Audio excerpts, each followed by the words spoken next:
अस्सलाम वालेकुम दोस्तों, मैं हूं अवैस रज़ा। आप देख रहे हैं हमारे यूट्यूब चैनल मुल्तान पैट्स। उम्मीद करता हूं दोस्त खैरियत से होंगे। इसमें मौजूद हैं लाहौर में। आप दोस्तों की भरपूर फरमाइश पे कवर करने के लिए आए हैं चौधरी अदील भाई का ब्रीडिंग फार्म। आए उनसे मुलाकात करते हैं।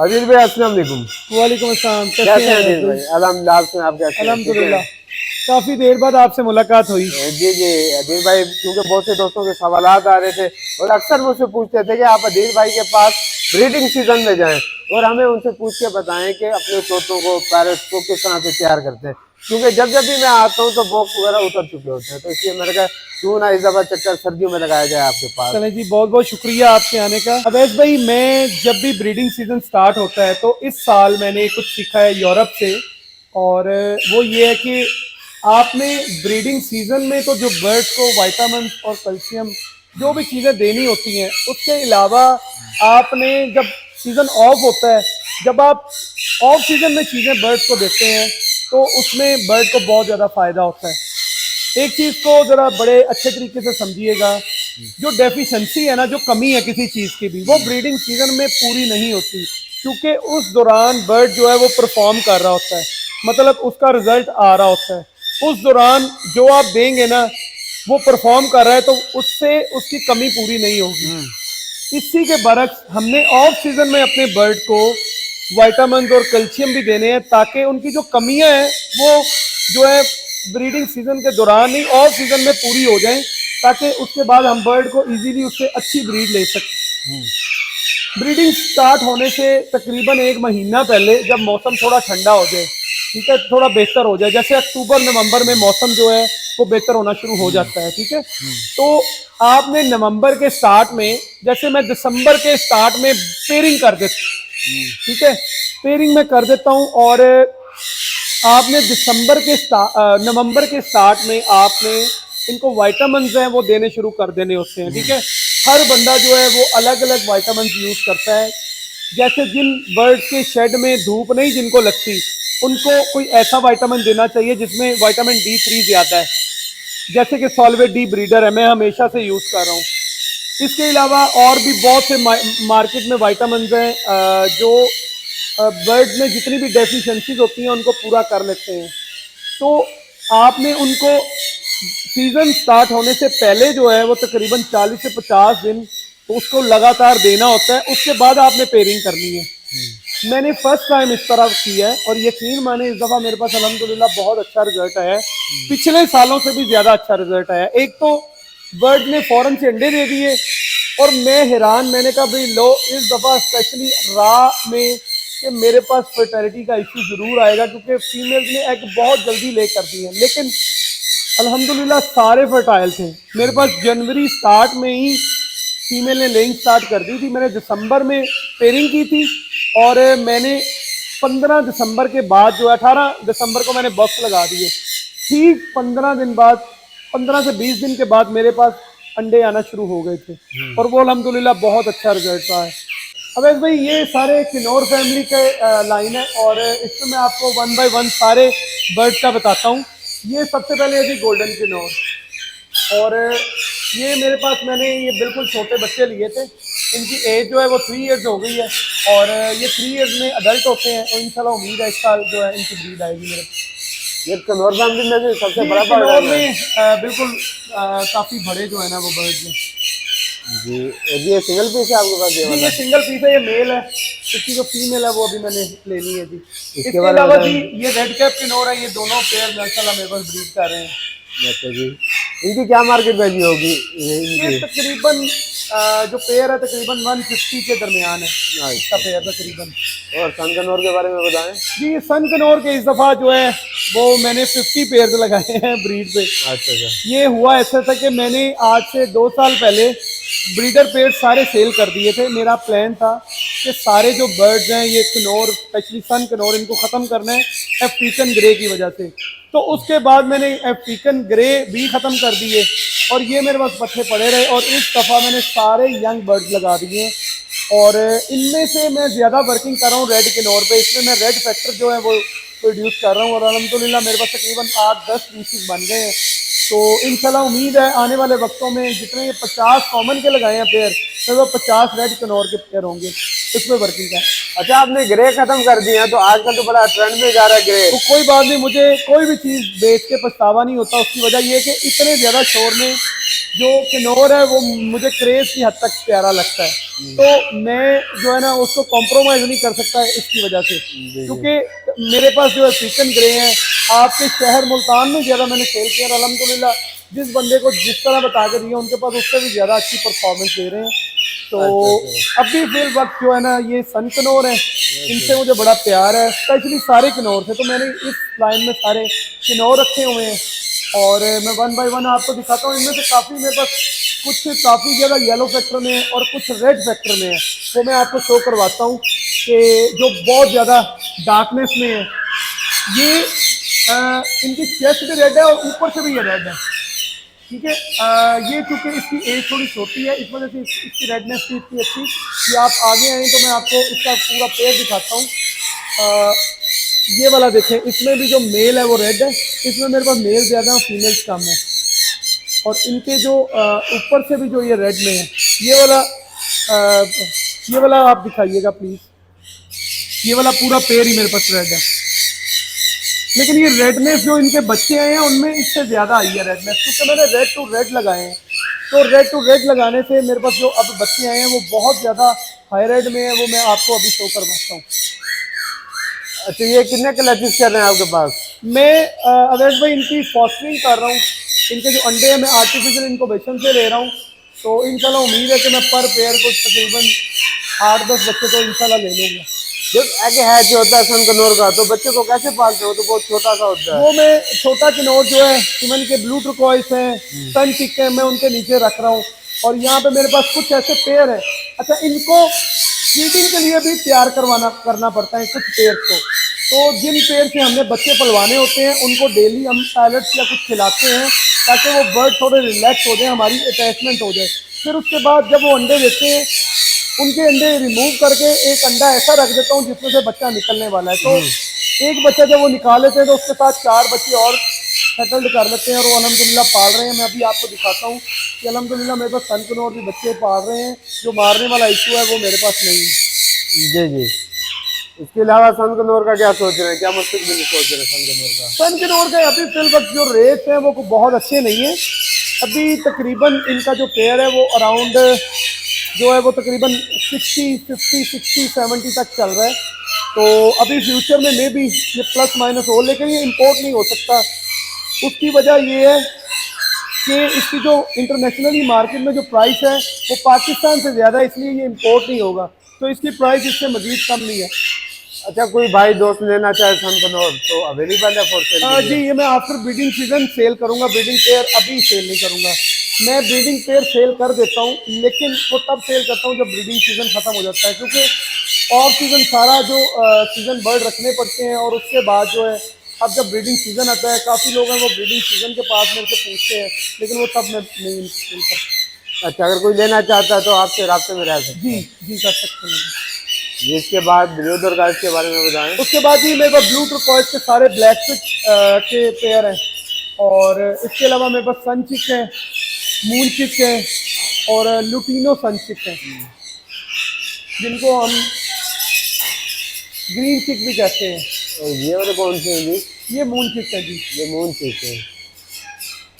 अभी भाई इसकी क्या मार्केट वैल्यू होगी? ये तकरीबन सन चिक से आसपास ही होता है, इसकी जो प्राइस है वो तकरीबन सन चिक और मून चिक की ऑलमोस्ट तकरीबन सेम ही होती है प्राइस।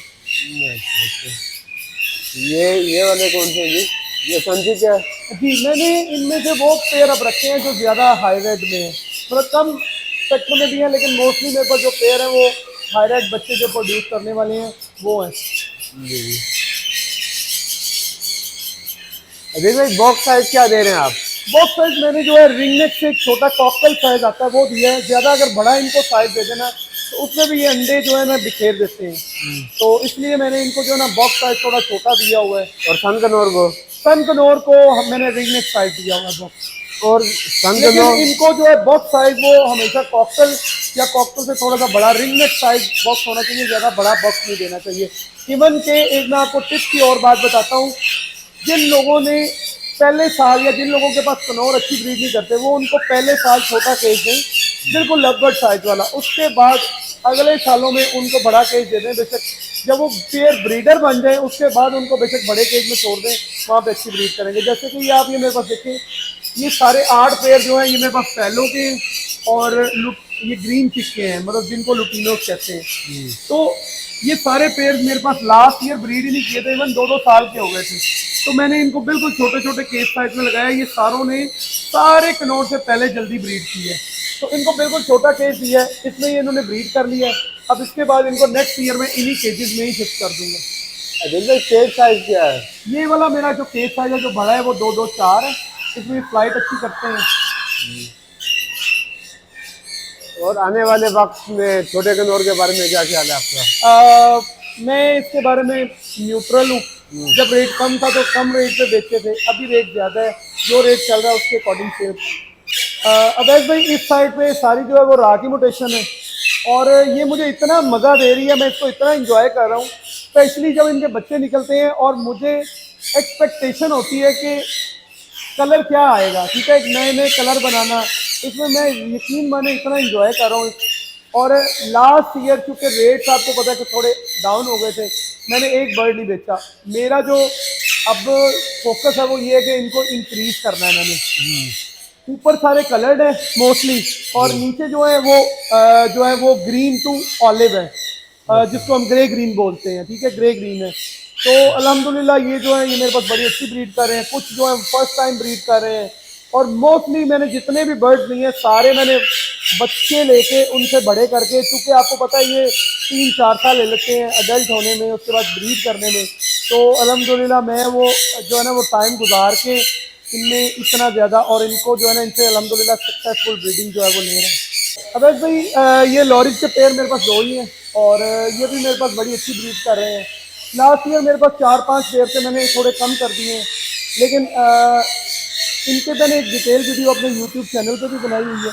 मैं वैसे भी आपको बता देता हूँ, ये सारा कुछ वही खाते हैं जो दूसरे नॉर्मल बर्ड्स खाते हैं, जैसे फ्रूट्स, वेजिटेबल्स। इनको स्पेसिफिक नेक्टर डालने की ज़रूरत नहीं है। सिर्फ अगर आपके इलाके में गन्ने मिलते हैं तो गन्ने के पीस लेके आप फ्रिज में रख लें और रोज़ का एक गन्ने का पीस इनको देते रहें और इनसे ब्रीड लेते जाएँ। ये बहुत अच्छी ब्रीड करते हैं और बड़े ईजी टू ब्रीड है। अपने यूट्यूब चैनल के बारे में बता दें। जी, मेरा यूट्यूब चैनल है, उस पर मैं अपनी जो जितनी भी इंफॉर्मेशन होती है वो मैं प्रोवाइड करता हूँ बर्ड से रिलेटेड। और मैंने कभी भी ऐसी वीडियोस नहीं डाली वहाँ पे कि जो सिर्फ लोगों को एक बोर करे। उसमें एक प्योरली इंफॉर्मेशन होती है जो मैं अपने बर्ड को टाइम दे के वक्त टाइम टू टाइम सीखता हूँ। मैं सिर्फ वो अपने यूट्यूब चैनल पर शेयर करता हूँ। दिल भाई आप कितने कलेक्शन ले रहे हैं? क्योंकि जो फर्स्ट वीडियो की थी उसमें आपने लोरी के बारे में बताया था और माशाल्लाह बहुत अच्छी ब्रीड आ रही थी आपके पास। जी, मैं सन कनौर से 4 क्लचेस ले रहा हूँ। रा जो है उनसे मल्टीपल पेयर्स हैं, उनसे मैंने पहले 2 क्लच लिए हैं। जैसे मैंने आपको पहले बताया, मैंने 50 दिन के बाद सेकंड क्लच लेता हूँ और तीसरे क्लच की अगर गुंजाइश हो तो वो आफ्टर 2 मंथ्स जो है ना, अगर फीमेल तैयार हो तो मैं ले लेता हूँ, नहीं तो नहीं लेता। और लोरी के 5 क्लचेस आ जाते हैं। अच्छा, एक अवैध भाई यहाँ पे मैं एक भी बात व्यूअर्स को बताना चाहूँगा। आपके जितने भी बर्ड्स हैं उनको बच्चे ज़रूर दिखाएं। मैंने आर्टिफिशियल इंक्यूबेशन में कर रहा हूँ, लेकिन मैं अपने सारे बर्ड्स के जितने पेरेंट्स हैं इनसे बच्चे ज़रूर पलवाता हूँ। ज़रूरी नहीं उन्हीं के बच्चे पलवाने हैं, मतलब जैसे मेरे पास ये कलर्ड है, इनसे मैं ग्रीन के बच्चे पलवा लेता हूँ। ठीक है, एक बच्चा 2 बच्चे, अगर वो फीड नहीं करवा रहे, थोड़ा सा फीड करवा के नीचे रहने दिया और उसके बाद जो है और फिर थोड़ी देर देखा, 99% पेरेंट्स हैं बच्चों को अटैक करके मारते नहीं हैं। लेकिन ये कि उनको स्टार्टिंग में फीड करवाना नहीं आता, लेकिन आहिस्ता आहिस्ता आपने उनको खुद ट्रेन करना है। जो फीमेल अपने बच्चों को फीड करवाती है उसके जो पेरेंट्स हार्मोन्स हैं वो रिलीज़ होने बहुत ज़रूरी है। अगर वो रिलीज़ होंगी तो फ्यूचर में बर्ड जो है वो बहुत अच्छी ब्रीड करेगा। तो ये टिप है जो मैं आपको देना चाहूँगा कि अगर आप प्रोलॉन्ग अपने बर्ड से साल ब्रीड लेना चाहते हैं और आप चाहते हैं कि फीमेल हेल्दी रहें, मेल भी हेल्दी रहें, तो उनसे फीड ज़रूर करवाएं बच्चों को। वो चाहे राख के नीचे रिंग नेक के बच्चे रख दें या रिंग नेक के बीच में राख के बच्चे रख दें। तो मेरे पास इस टाइम अल्हम्दुलिल्लाह जितने नीचे पेयर हैं जो ऑलिव टू ग्रीन है, उनके नीचे सबके नीचे कोई ना कोई बच्चा है। तो ज़रूरी नहीं वो उन्हीं के ही बच्चे हैं। मैं क्या करता हूँ, तरीकाकार आप सीख लीजिएगा, ये बड़ी इंपॉर्टेंट बात है, इसको गौर से सुनिएगा। जैसे फॉर एग्जांपल एक पेयर है, इसने अंडे दिए हैं यकम तारीख को इसने अंडे देने शुरू किए हैं। फर्स्ट को अंडा दिया है, 12 तारीख तक इसके 4 अंडे पूरे हो गए हैं। 13 तारीख को मैंने इनके चारों अंडे उठाने हैं और इनक्यूबेटर से एक ऐसा अंडा नीचे रख देना है जिसमें से बच्चा निकलने वाला है। तो उनका एक तो इनक्यूबेशन टाइम वो सेफ हो गया, उनको इतनी देर बैठना नहीं पड़ेगा। फीमेल है, उसकी हालत बुरी नहीं होगी और साथ ही वो बच्चा निकल जाएगा और वो बच्चे को पालेगी। उसके बाद जब एक बच्चा निकल जाएगा, उसके साथ बेशक आप इनक्यूबेटर से निकले हुए 2-3 बच्चे और साथ ऐड करने, वो कुछ भी नहीं कहेगी, सबको पालेगी। मैं इसी तरह ही अपनी प्रोडक्शन भी इंक्रीज करता हूँ और सारे जितने भी बर्ड्स हैं उनसे बच्चे पलवाता हूँ। उसके बाद ये लुटीनो का मेल है, ये फर्स्ट टाइमर है, फर्स्ट टाइम इसने ब्रीड की है और ये फर्टाइल नहीं हुआ अभी मेरे पास। 2 साल इसकी एज है, इसके साथ कॉमन फीमेल है और ये भी फीमेल बच्चे पाल रही है। देखिए इनफर्टाइल थी, कोई बात नहीं, मैंने इनफर्टाइल एग रिमूव कर दिए हैं और उसके बाद जो है मैंने इनको बच्चे दे दिए हैं और ये बच्चे पाल रहे हैं। और मैं वेट करूँगा अभी तकरीबन कोई महीना एक, जब उसके बाद बच्चे उठा लूँगा और बच्चे उठाने के बाद जो है मैं फिर एक सेकंड क्लच ट्राई करूँगा कि अल्लाह करे ये फर्टाइल हो जाए। अगर ना हुआ तो फिर नेक्स्ट ईयर ये फर्टाइल होगा। और हमेशा जो भी नया बर्ड हो उसको आप जो पार्टनर है वो ब्रीडर दें। कभी भी आप ऐसा ना करें कि दोनों ही नए पार्टनर्स हों और जिन्होंने पहले ब्रीड ना की हो। इस तरह आपके पास बहुत टाइम लगता है ब्रीड लेने में। ये जो पेयर है ये स्प्लिट की हैन है और विजुअल जो ब्लू है उसका मेल है। इसके बाद इसमें जो है इसमें लुटीनो तो स्प्लिट का पेयर है, ये मेल फर्स्ट टाइमर है। ये अभी इसकी अच्छी मूवमेंट नहीं है, इसलिए अभी इसे एक क्लच भी नहीं लिया, इसलिए अभी इसका बॉक्स ही नहीं खोला। मैं कैमरे पे वॉच करता रहता हूँ, जैसे ही ये इंशाल्लाह इसकी अच्छी मूवमेंट होगी, फीमेल को कुछ मीटिंग वगैरह की ट्राई करेगा, फिर उसके बाद इनका मैं बॉक्स खोल दूंगा। जब तक ये इसमें एक्टिविटी नहीं आएगी मेल में, तब तक मैं बॉक्स नहीं खोलूँगा। कोशिश होती है मेरी कि इनफर्टाइल एग्स है वो कम से कम आए। इस एंगल का की फीमेल है और ब्लू का मेल है। ये अल्हम्दुलिल्लाह इनसे भी मैं ब्रीड ले चुका हूँ और अभी सेकंड क्लच की ये तैयारी है इनकी। ये भी मेरा मेल है, ये माशाल्लाह 2 इयर्स में फर्टाइल हो गया और इनके नीचे ही बच्चे हैं, लेकिन इनके नहीं है, मैंने दूसरे पेयर के रखे हुए हैं और अल्हम्दुलिल्लाह ये बच्चे पाल रहे हैं। ये भी ब्लू का मेल है, स्प्लिट इनो। इसके साथ जो फीमेल है वो स्प्लिट ब्लू की है। इसमें से तीनों फीमेल्स भी आएंगी, जो वाइट कलर की फीमेल्स है वो भी आएंगी और ब्लू भी बच्चे आएंगे।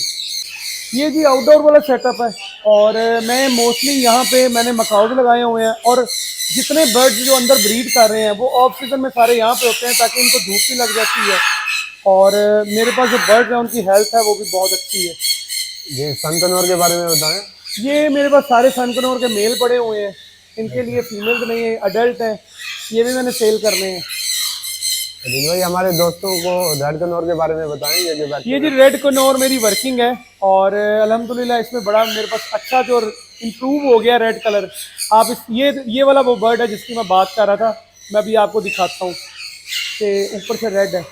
इसके अलावा अवैस भाई ये वाला बर्ड जो है ये देखिए मैं आपको दिखाता हूँ, ये देखें ये वाला भी माशाल्लाह बहुत ज़्यादा जो है ना रेड है।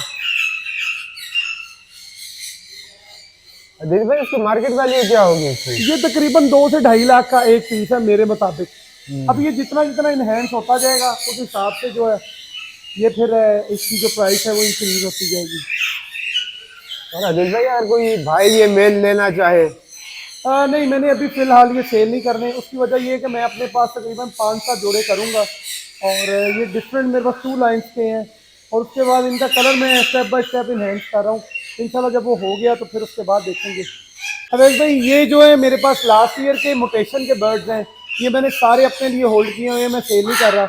और ये माशाल्लाह मेरे पास तकरीबन 25 फीट की फ्लाइट है और ये मैंने उसको छोड़े हुए हैं और ये लास्ट ईयर के हैं सारे। इसमें ऑलिव हैं और ब्लू है, इसमें डार्क ग्रीन है, इसके अलावा स्प्लिट लुटीनो, स्प्लिट ब्लू और ग्रे ग्रीन है और स्पेंगल है। अदिल भाई जो डार्क ग्रीन है थोड़ा उसके बारे में बताएं। डार्क ग्रीन जो है ये जो नॉर्मल ग्रीन है उससे बहुत ज़्यादा डार्क होता है और फिर इनमें फैक्टर्स होते हैं, डबल फैक्टर, सिंगल फैक्टर। तो मेरे पास यहाँ पे कुछ डबल फैक्टर के बर्ड्स हैं, इनको फर्दर आगे मैं ब्लू के साथ लगा के स्प्लिट ब्लू मैंने कुछ प्रोड्यूस किए हुए हैं और उनको स्प्लिट ब्लू को जब फिर ब्लू के साथ लगाते हैं तो इसमें से वॉयलेट या वो जो कोबाल्ट हैं वो प्रोड्यूस होते हैं। अभी तक मेरे पास आया नहीं, लेकिन ये मैंने वर्किंग के लिए लगाए हुए हैं। ये जो डार्क ग्रीन है इसकी मार्केट वैल्यू क्या होगी? तकरीबन देखिए मार्केट वैल्यू वही होती है जो बर्ड की क्वालिटी के अकॉर्डिंग है, तो इसको कुछ कह नहीं सकते आप। इसकी वैल्यू यही है कि 2 3 4 लाख का मेरे हिसाब से इतने का बर्ड होना चाहिए। क्योंकि जो शौकीन हजरात नहीं है, जिन्हें नहीं पता, जब उन्हें इनकी प्राइस वगैरह बताई जाती है देखिए तो हैरान हो जाते हैं वो। जो थोड़ा बहुत डिफरेंस कलर में होगा वो नॉर्मल प्राइस का ही बर्ड जाता है। मैंने बहुत से बर्ड खरीदे हैं जो थोड़े से डार्क हैं, लेकिन वो मैंने नॉर्मल बर्ड की प्राइस के खरीदे हैं, ठीक है। तो आपको पता है कि मेरे पास कॉमन रहा तो अभी है ही नहीं है, ठीक है, सारे मेरे पास कलर्ड हैं। और मेरे पास जो डबल सेक्टर में वॉयलेट है वो मेरे पास जो है उसकी मुझे कोई 10 लाख भी दे तो मैं ना दूं, ठीक है, क्योंकि मेरे वो वर्किंग के बर्ड्स हैं और वर्किंग के लिए जो है ना, क्योंकि देखिए वैसे में मुझे ज़्यादा शौक है, मैं ये काम ज़्यादा पैसों के लिए नहीं करता, लेकिन एट दी एंड आपको पैसों की ज़रूरत होती है क्योंकि आपने उन्हीं पैसों से कुछ नया एड ऑन करना होता है। तो इस वजह से जो है ना मैं वो कुछ चीज़ें फिर सेल भी करनी पड़ती हैं। दिल में जिस तरह से कलर पहाड़ी की बात हो रही है, तो अक्सर एक इशू मैंने देखा है, 2 4 दफा सुनने में मिला है, जो स्प्लिट होता है पहाड़ी का ग्रीन बर्ड, तो अक्सर उसमें भी कोई फ्रॉड वगैरह हो जाते हैं, मसाइल हो अवैध जाते भाई हैं। अब वो फ्रॉड वाला चक्कर खत्म हो गया अल्हम्दुलिल्लाह। हमारा मुल्क जो है उसमें ऐसे कॉम्पिटेंट बंदे हैं। एक हंजला साहब हैं यहाँ पे, उनकी मैं आपको उनका नंबर मेंशन करवा देता हूँ। अब वो स्प्लिट बर्ड का टेस्ट भी कर रहे हैं। अच्छा मज़े की बात सुने, वो 25,000 रुपया चार्ज करते हैं, आपने बर्ड के फेदर देने हैं पर देने जैसे डीएनए के देते हैं, आपको कंफर्म कर देंगे ये स्प्लिट बर्ड है कि नहीं। अगर वो स्प्लिट बर्ड नहीं निकलेगा तो वो 25,000 आपसे नहीं लेंगे, आपको रिटर्न कर देंगे। तो ये बहुत बड़ी अचीवमेंट है। पहले ये वाला टेस्ट सिर्फ यूरोप में और इजराइल में हो रहा था, और तीसरा मुल्क ये पाकिस्तान है जिसने जेनेटिक्स में जो है इसका टेस्ट है वो शुरू कर दिया। ये तो बड़ी अच्छी बात है, क्योंकि अक्सर मैंने सुना है बहुत से लोगों को चूना लगा इस और ये चीज़ में। अच्छी खबर है जो अच्छा काम कर रहे हैं, और ये बुरी खबर उनके लिए जो फराडी हैं। इसके अलावा अवैध भाई ये आगे मकाओ आ गए हैं जी, माशाल्लाह इनका ब्रीडिंग सीजन स्टार्ट हो गया है। और फीमेल बॉक्स में जी फीमेल बॉक्स में मेल जो है वो बैठा हुआ है, और इसमें पूरा पेयर ही बॉक्स में। अजीत भाई, आजकल खासतौर पे इस सीजन में, क्योंकि फेब का महीना है और सर्दी नहीं है बिल्कुल भी, जी क्या ये जो मौसम की चेंजिंग है, क्या कोई ब्रीडिंग पे असर पड़ा है इसका? जी बिल्कुल असर पड़ा है, लेकिन मैं यहाँ पे ह्यूमिडिटी का खास ख्याल रखता हूँ क्योंकि इस दफ़ा बारिशें नहीं हुई, तो हम जो है फर्श को गीला कर देते हैं। ह्यूमिडिटी है तकरीबन 50 के लगभग अगर रहे तो बर्ड बहुत अच्छा ब्रीड करता है, बहुत अच्छा परफॉर्म करता है। मौसम गर्म होने से मेरा ख्याल है कलेक्टिव में भी तो फर्क आएगा। नहीं एक्चुअली मेरे पास यहाँ पे कूलिंग सिस्टम है इंडोर में, तो मैं इंडोर में जो है ना वो बहुत अच्छा जो है वो सिस्टम चला लेता हूँ। अजीत भाई ये बताएं, जिस तरह से अभी मैंने विजिट भी किया मरी में, वहाँ हम जून में गए तो बहुत अच्छा मौसम था। जी अगर हम मरी में जाकर शौक करते हैं, बर्ड वगैरह रखते हैं। अवैध भाई मैं चूंकि पंजाब में रहता हूँ तो मुझे आइडिया नहीं है। अब जैसे मैं रिसेंटली यूरोप में ट्रैवल किया है, वहाँ पे इतनी ज्यादा ठंड है और लोगों ने कुछ भी नहीं लगाया हुआ, ठीक है। यहाँ पे सिर्फ हमें जो मार देती है वो गर्मी देती है, और हम भी उसमें सर्दी इसलिए बढ़ाते हैं, अंदर कूलर शूलर इसलिए लगाते हैं कि ब्रीडिंग सीजन को प्रोलॉन्ग कर सकें, इसको लंबा कर सकें। नहीं तो बर्ड्स को कोई इतनी खास जरूरत नहीं होती कि कूलिंग करने के लिए, इनकी जान को बचाने के लिए नहीं हम करते। हम हमेशा इनकी ब्रीडिंग सीजन को प्रोलॉन्ग करने के लिए इनको कूलिंग सिस्टम देते हैं, और इसी तरह ही सर्दियों में थोड़ा सा हीटर लगाते हैं कि जो ठंडक होती है, जिसको हम यहाँ पे हम इसको कहते हैं कि एक चुभने वाली जो सर्दी है उसकी एक लहर है, उसको दूर करने के लिए सिर्फ थोड़ी देर चलाते हैं। इसके अलावा हीटर वगैरह मैं इस्तेमाल नहीं करता। अगर मिसाल के तौर पे अगर कोई ठंडा मौसम है, क्या हम पूरा साल ब्रीड ले सकते हैं बर्ड जी से? नहीं पूरा साल नहीं, ऑल ओवर दी वर्ल्ड ये नेचर में ऐसा है कि बर्ड जो है वो एक स्पेसिफिक सीजन में के लिए ब्रीड करता है, उसके बाद उसको तकरीबन 6 मंथ होते हैं उसके रेस्ट के होते हैं। वो 6 महीने लगातार ब्रीड करता है, उसके बाद 6 महीने तकरीबन गैप करता है। अब ऐसे ये भी ब्लू एंड गोल्ड पे ये मेरा कैप्टिव पेयर है, और मुझे बड़ी उम्मीद है इस साल ये ब्रीड कर जाएगा। ये कुछ ग्रीनिंग के पेयर हैं, और ये भी इंशाल्लाह तैयारी में है ब्रीड की। ये कॉकटेल के बारे में बताएं ये भाई। कॉकटेल है जी, ये एक ही पेड़ था और एक ही पेड़ से माशाल्लाह तकरीबन ये तो 10 12 पीस हो गए हैं।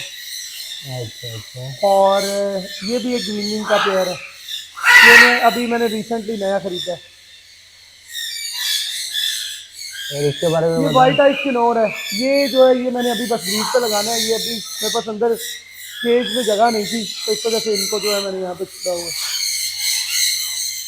जी अवैध भाई ये मेरे पास सारी प्रोडक्शन है। ये और ये मेरे पास कुछ बच्चे हैं जी माशाल्लाह किन्नौर के, और ये सारे जितने भी बच्चे हैं ये सारे पेरेंट के नीचे से होके हैं।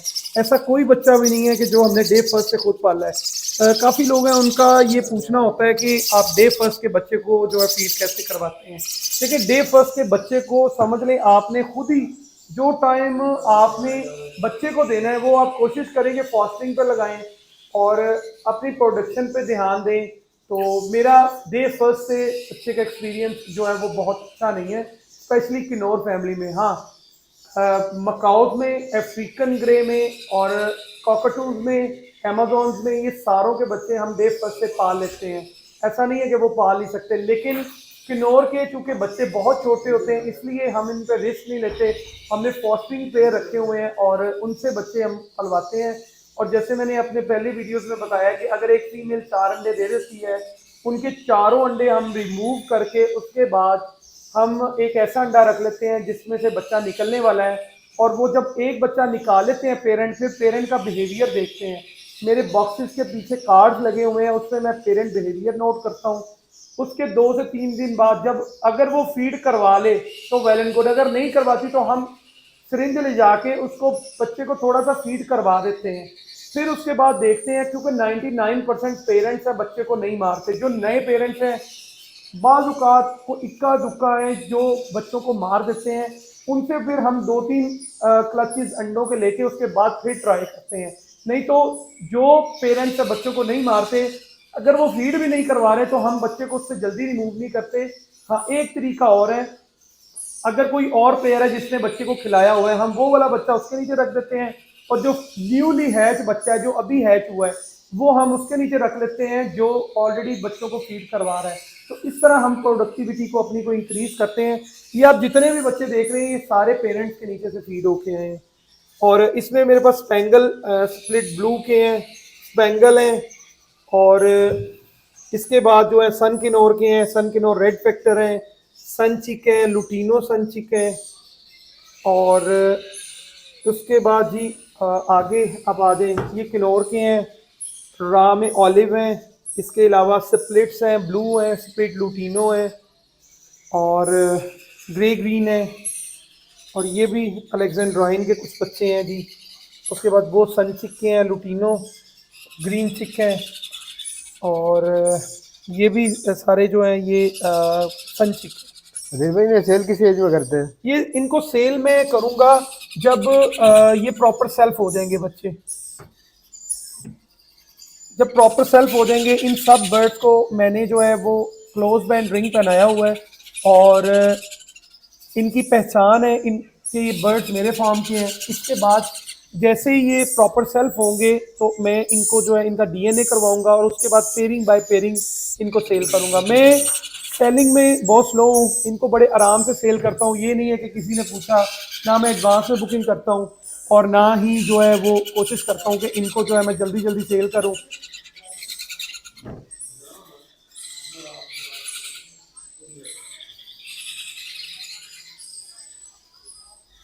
अजीज भाई माशाल्लाह से आपका शौक देखा, माशाल्लाह से बहुत मजा आया। अल्लाह पाक आपके शौक को नजर बद से बचाए, आमीन। अजीज भाई सबसे पहले हमारे दोस्तों को बता दें जो आपसे मुलाकात करने के ख्वाहिशमंद है, थोड़ा प्रोसेस बता दें, तरीका बता दें। अवैस भाई मेरा सिर्फ यही काम नहीं है, मैं बिजनेस भी करता हूँ और इसलिए मेरी मसरूफियत काफ़ी ज़्यादा होती है। आपको पता है कि फैमिली कमिटमेंट्स होती हैं। इसके अलावा आपने ये मैंने यहाँ पे लड़के भी रखे हुए हैं, लेकिन मैं खुद से जो है ना इस काम को जो खुद से भी करता हूँ, ठीक है। तो मसरूफियत मेरी इस तरह है कि मैं चाहता हूँ कि हर बंदे से मिलूँ, और काफ़ी लोग हैं मुझे कांटेक्ट भी करते हैं। किसी को कोई फार्म के बारे में पूछना हो या बर्ड के बारे में पूछना हो या बर्ड चाहिए हो तो मोस्ट वेलकम। मेरा एक ही नंबर है, एक ही व्हाट्सएप पे आप स्क्रीन पे दे दें तो वो मेरा ख्याल ज़्यादा बेहतर है। तो आप स्क्रीन पे मेरा नंबर दे दें, आप कोई भी लोग कांटेक्ट कर सकते हैं, लेकिन काइंडली जो लोग नॉन प्रोफेशनल हैं जिनको बर्ड्स के बारे में पता ही नहीं है वो मेरे से कांटेक्ट ना करें। मैं अक्सर इस तरह के लोग हैं उनको फिर अवॉइड करता हूँ, क्योंकि उनके लिए भी बेहतर है, मेरे लिए भी बेहतर है, और मैं रिप्लाई कोशिश करता हूँ हर बंदे को करूँ, और अगर किसी की कॉल आए मैं उसको कॉल बैक भी ज़रूर करता हूँ।